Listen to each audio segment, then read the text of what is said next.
십니까? 이 내란 특검이 미국의 이 오산 공군 기지를 압수수색한 것으로 드러나고 있어서 파문이 일고 있습니다.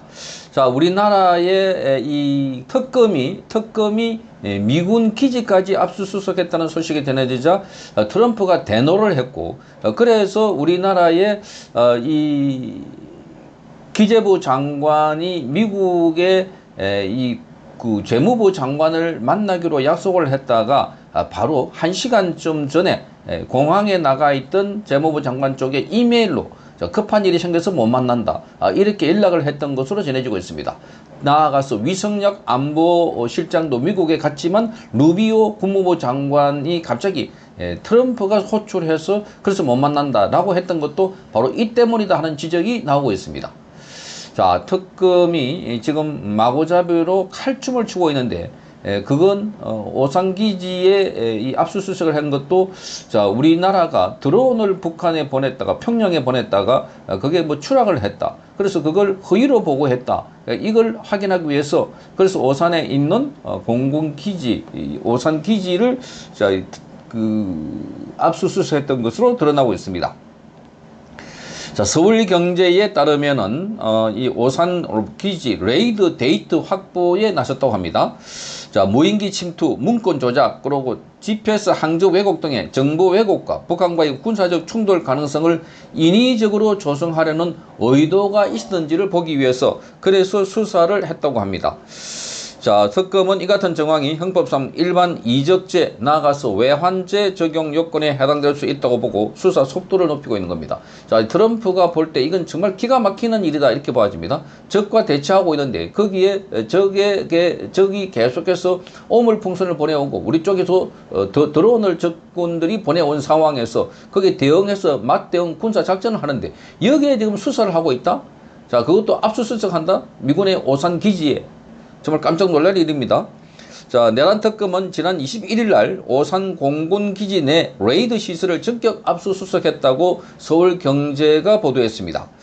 자, 2024년 10월 군이 정찰 무인기를 평양 상공으로 침투시켰다가 추락한 사실을 은폐하기 위해서 훈련 문건을 허위로 작성했다 하는 의혹을 잡고 여기 관련된 조치를 취하기 위해서 했다는 겁니다. 자, 이 건과 관련해서 지금 트럼프의 반응은 지금 한미일보가 보도했습니다. 그러니까 지금 오산기지에 압수수색을 했다는 것은 서울경제가 단독으로 보도했고, 이와 관련해서 도널드 트럼프 대통령이 내란 특검이 오산 공군기지를 압수수색했다는 보고를 받고 대노했다고 한미일보가 보도했습니다. 자, 이 백악관 소식 등은 뉴스앤포스트에 트럼프 대통령이 보고를 받고 정말 what the X라는 반응을 보였다고 합니다. 일반적으로 이 같은 반응은 전혀 예상하지 못했던 일을 겪을 때 나오는 말로서 트럼프 대통령이 한국의 상황에 대해서 아주 생각보다 더 심각하다고 인지했다고 분석하는 대목입니다.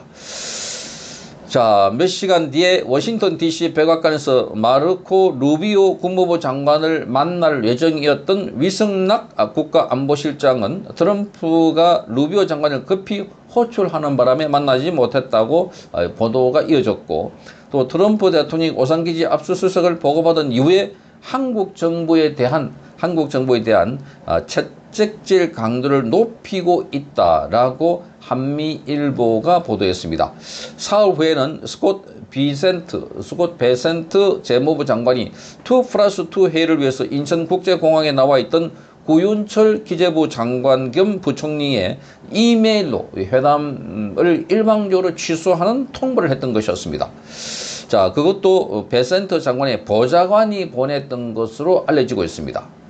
자, 뉴스앤포스트는 기사에서 오산 공군기지 압수수색이 두 최고위급 장관들의 만남을 취소하게 된 원인으로 지목한 바가 있다, 이렇게 보였습니다. 자, 우리는 그동안 이 친중 또는 부정선거 의혹, 거기다가 윤석열 대통령에 대한 트럼프의 그 불만 또 조치, 이것을 촉구하는 것으로 해석했는데 그 연장선상에서 한국 정부가 당국이 그것도 특검이 오산 공군기지, 여기는 미군에 관여하고 있습니다. 여기에 압수수색을 했다. 자, 여기에 대노를 했다고 합니다.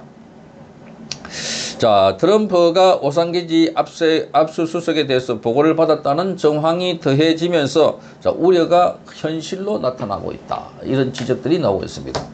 자, 트럼프가 바라볼 때는 정말 희한한 나라다 이렇게 볼 것입니다. 자, 전직 대통령 그것도 부정선거를 규명하겠다고 하고 그리고 야권의 폭주 그 중정부를 만들려는 친중 인사 자, 여기에 대해서, 자, 이 반국가 세력들을 척결하겠다라고 해서 윤석열 대통령이 비상계엄을 선포했는데, 자, 그런데 그 비상계엄이 아니라, 비상계몽이었다는 평가를 받고 있고, 기본적으로 비상계엄에 준하는 그런 인원이 국회도 가지 않았습니다. 자, 오히려, 선관위에 더 많은 인원이 투입됐는데 그런데 그것도 이거 보니까 대통령을 내란 혐의로 쫓아내고 구속시키고 한번 구속됐다가 다시 풀려난 것을 또다시 구속시키고 정말 기가 막히는 일들이 대한민국에서 벌어지고 있다. 자, 이렇게 우려를 표하고 있는 것으로 보이고 있습니다. 자, 그래서 지금 트럼프가 할 수 있는 것 중에 하나가 당장 한미 간의 통상 말하자면 교섭에서 무엇보다도 한국에 대해서 믿을 수 없는 사람들이다. 자, 도발을 했다. 지금 미군 기지에 대해서 압수수색을 한 것만 하더라도 이건 엄청난 도발이다 이렇게 보고 그래서 이 관세의 협상도 지금 의도적으로 트럼프 행정부가 지금 막고 있는 것 아닐까 이렇게 보여집니다. 자, 이러다가 이재명 정부가 트럼프 정부를 크게 자극을 해서 엄청난 국가적 손해를 초래할 것 아닌가 하는 우려가 커지고 있습니다. 자, 거기다가 부정선거, 그 의혹도 커지고 있고, 그리고 무엇보다도 윤석열 대통령을 구속해서 이 염천더위에 두평 독방에 가둬놓고 있어서, 자, 많은 사람들이 우려를 하고 있는데, 여기다가 지금 미군 기지까지 압수수색을 했다. 그러니까 지금 간이 배 밖에 나왔다. 이렇게 보고 있는 것은 간이 배 밖에 나왔다. 그러니 지금 저는 막무가내식의 압수수색을 미군에도 하고 있다. 이렇게 보입니다. 자, 그래서 트럼프가 굉장히 지금 대노했고, 그래서 이 일련의 사태 때문에 한국이 미국에 가도 만나지도 못하고, 자, 되돌아오는 정말 기이한, 자, 일들이 벌어지고 있다. 아예 공항에서 출발도 못하고, 또 못 만난다고 하니까 되돌아오는 정말 충격적인 조치가 이루어지고 있는데, 자, 그러니까 이 이재명은 온갖 생쇼를 하면서 뭐 타운홀 미팅을 한다. 또는 SPC 삼립 공장에 근로자가 끼어서 또 죽는 안타까운 사태가 있어서 거기 방문한다고 해서 이 언론에 공개를 하고 또 질책을 했다고 하지만 정작 중요한 것은 국가의 안보와 그리고 국가 경제를 챙기는 일인데 여기는 정말 소홀히 하고 소홀할 정도가 아니고 지금 트럼프가 대노를 할 정도로 자, 이렇게 자극을 해놔놓고 딴짓을 하고 있다는 비판입니다. 정말 걱정됩니다. 우려됩니다. 성창경 TV였습니다.